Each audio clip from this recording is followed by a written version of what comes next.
ప్రేమ పుట్టాక నా కళ్ళలో దొంగ చూపేదో పురి విప్పేనే.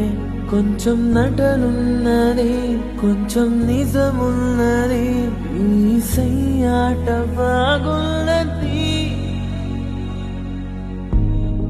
ఈ ఎదలో నాకు చోటే వద్దు, నా ఎదలో చోటే కోరవద్దు. మన ఎదలో ప్రేమను మాటవద్దు. ఇవి పై పైన మాటలులే.